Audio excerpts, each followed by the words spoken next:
طلع البدر علينا من ثنيات الوداع وجب الشكر علينا ما دعا لله داع أيها المبعوث فينا جئت بالأمر المطاع.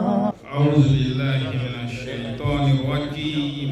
بسم الله الرحمن الرحيم. ثم الصلاة والسلام على أشرف المرسلين محمد صلى الله عليه وسلم. رب اشرح لي صدري ويسر لي أمري واحلل عقدة من لساني يفقهوا قولي. Louange à Allah, le maître des mondes, le miséricordieux et le très miséricordieux. Nous lui demandons protection et assistance. Seigneur, ouvre-moi ma poitrine, facilite-moi ma mission, aide-nous un œil à ma langue afin qu'il comprenne mes paroles. Nous remercions Allah qui nous a accordé ce jour très important pour l'appel à l'islam.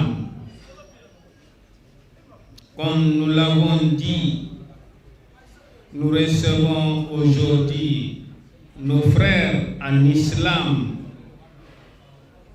des frères congolais qui ont été conduits par nos frères de Bamako pour venir nous rendre visite. Nous remercions Allah qui nous a accordé cette chance. Sans plus tarder, la conférence que nous allons aborder tout de suite sera présidée par la lecture du Coran qui sera faite par notre frère.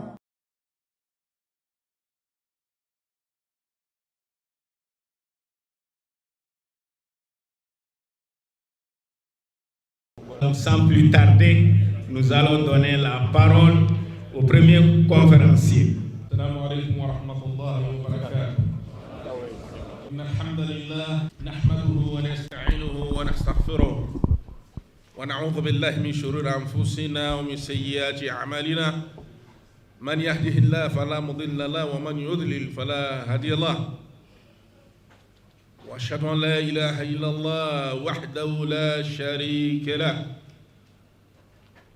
وأشهد أن محمدا عبده ورسوله اللهم صل وسلم وبارك وزيد على ذا النبي الكريم وعلى آله وأصحابه ومن يستنى بسنته وسار على النهج إلى يوم الدين وبعد.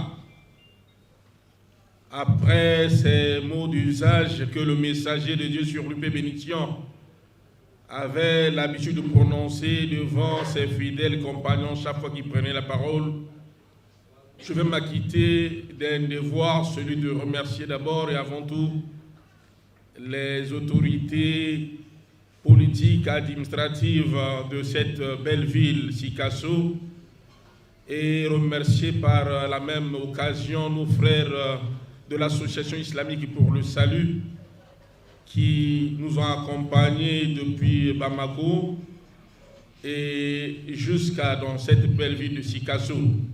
Après quoi, j'aimerais commencer mon propos en cherchant si dans la salle il y a quelqu'un qui a fait médecine. Juste pour qu'on se complète. Est-ce qu'il y a un médecin? Il y a un médecin ou bien un assistant, un infirmier dans la salle? Il y en a? Voilà, il y a un médecin.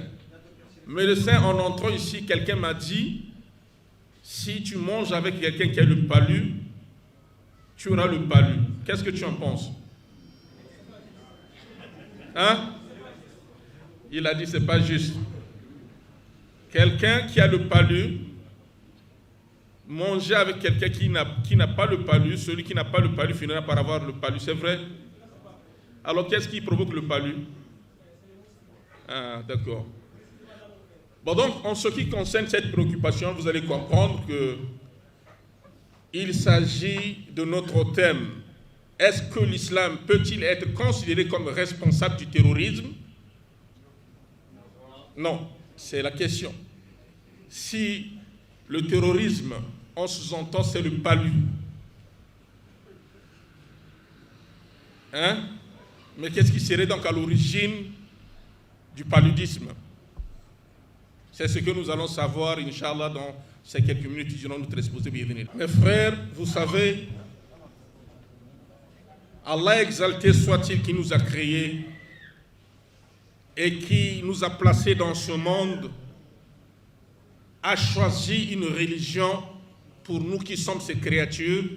Et cette religion, Allah l'a choisie aussi pour les prophètes qu'il a envoyés consécutivement aux êtres humains, jusqu'à ce qu'il décide de l'envoi du tout dernier messager qu'il envoie à l'humanité tout entière.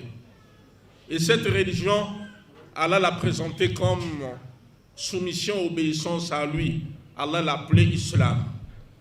C'est pour cette raison que dans le Saint-Coran, au chapitre 3, verset 19, Allah présente sa religion. Il dit « Inna dina indallah al-Islam ». En vérité, la religion auprès d'Allah, celle qui doit nous guider vers le salut, s'appelle l'islam.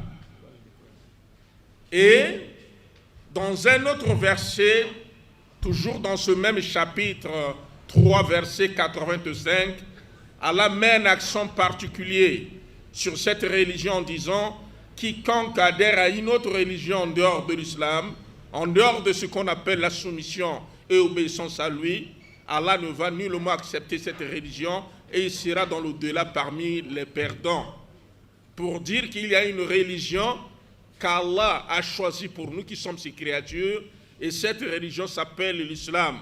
Cette religion qu'Allah a fait enseigner par le truchement des messagers, qu'il a suscité, comme il dit clairement dans le Saint-Coran, qu'il a suscité, il dit, laqad ba'athna fi kulli ummatin rasula. Il a suscité à chaque communauté un messager. Et quand il suscitait ces messagers à des communautés diverses, Allah faisait passer un message, lequel message? D'appeler ces peuples à l'adoration d'un Dieu unique, Allah.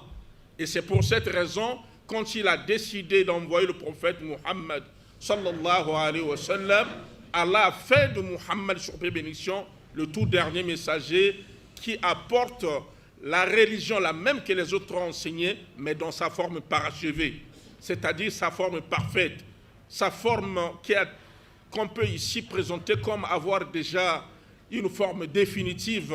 C'est pour cette raison que dans le Saint-Coran, au chapitre 5, verset 3, Allah a confirmé avoir parachevé cette religion en disant « Aujourd'hui, verset 3, j'ai parachevé pour vous votre religion et accompli sur vous mon bienfait, j'agrée l'islam comme religion pour vous. » Et cette religion que nous présentons aujourd'hui, puisque nous avons un thème à savoir, est-ce que l'islam est-il responsable du terrorisme? Nous aurons donc à mettre en confrontation deux concepts. Il s'agit de l'islam et du terrorisme. Nous aurons donc à mettre deux concepts. Souvenez-vous qu'au début de mon allocution, je vous ai posé une question concernant le paludisme. J'ai fait dire à mon docteur qui est là que manger avec quelqu'un qui a le palu, tu finiras par avoir le palu. Il a dit non. C'est pas ça l'agent vecteur, ce qui transmet le palu, c'est l'anophèle. Il a touché du doigt la maladie. Et ce qui provoque le palu, c'est donc l'anophèle. Alors, nous aurons donc deux concepts diamétralement opposés. Nous allons les expliquer en faisant recours au Coran et à la Sunna du prophète Muhammad sallallahu alayhi wa sallam, ce qui va nous permettre de savoir si réellement l'islam est réellement responsable ou pas du terrorisme, un fléau qui devient aujourd'hui mondial. Alors, si nous présentons l'islam, que nous avons dit, c'est la religion d'Allah, l'islam se définit comme suit. On dit à l'islam ou islam lillahi bi tawhidi.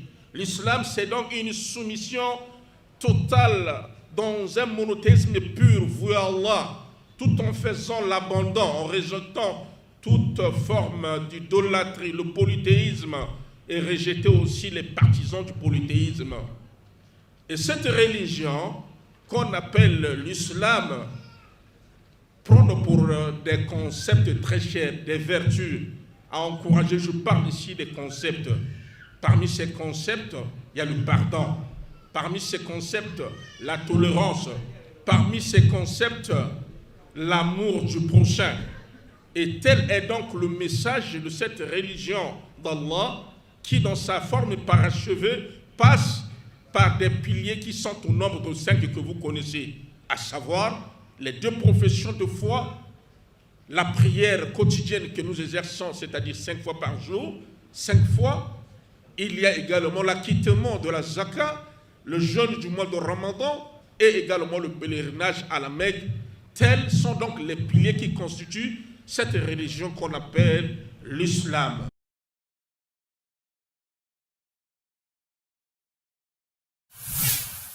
طلع البدر علينا من ثنيات الوداع وجب الشكر علينا ما دعا لله داع أيها المبعوث فينا جئت بالأمر المطاع